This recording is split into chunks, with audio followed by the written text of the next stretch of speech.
ఎదురుగా వెలుగుతున్న నీడని, బెదురుగా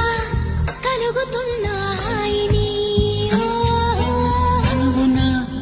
తొణుకుతున్న చురుకుని, మనసున ముసురుకున్న చెమటని,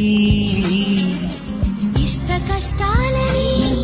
ఇప్పుడేమంటారు, ఈ మోహమాటాలని మరి ఏమంటారు,